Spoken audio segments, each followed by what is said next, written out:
বসন্তের আগমনী সুর যেন ভেসে আসছে আমের মুকুলের ঘ্রাণে। রাজ্যের দক্ষিণ প্রান্তের সাবরুমে এই বছর গাছে গাছে ফুটেছে সাদা হলুদ আমের মুকুল। চারদিকে ছড়িয়ে পড়েছে মৌ সুবাস, যা জানান দিচ্ছে ঋতু পরিবর্তনের বার্তা। প্রকৃতির এই অপরূপ রূপে ইতিমধ্যে প্রাণ ফিরে পেয়েছে এলাকার আম বাগানগুলি। এবার শুধু আম্রপলি নয়, বিভিন্ন জাতের আম গাছে দেখা গেছে প্রচুর মুকুল। গাছের ডালে ডালে ঝরে পড়া ফুলের সমারোহ চাষিদের মুখে এনেছে আশার আলো।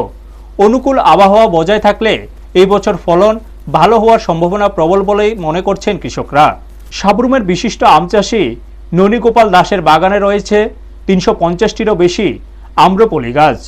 তিনি জানান, এই বছর গাছে প্রচুর মুকুল এসেছে। আবহাওয়া স্বাভাবিক থাকলে এবং ঝড় বৃষ্টি বা পোকামাকড়ের আক্রমণ না হলে বাম্পার ফলনের সম্ভাবনা উজ্জ্বল।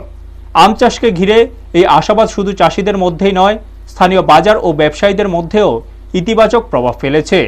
এখন সবার চোখ আকাশের দিকে। প্রকৃতি সহায় হলে সাবরুমে এই বছর আমের ফলন হতে পারে রেকর্ড পরিমাণ। ব্যুরো রিপোর্ট, নিউজ তৎকাল 24। ননীগোপাল দাস, পঞ্চায়েত থেকে আমি আম বাগান পাইছি। কোন পঞ্চায়েত? পশ্চিম সাবরুম গ্রাম পঞ্চায়েত। কি আম গাছ? এটি ফজলি আম না কিতা কয় এটি নাকি আম্রপল্লী? এই আম্রপল্লী আর হারি হেঁটে হইতে পারে। কটা গাছ লাগাইছো? তো 450 আসলো, মোটামুটি 350 আছে। এবার তো অনেক মুকুল আছে, অনেক। কিরকম আশা করতেছো? মোটামুটি এবছর ফসল ভালো হইব।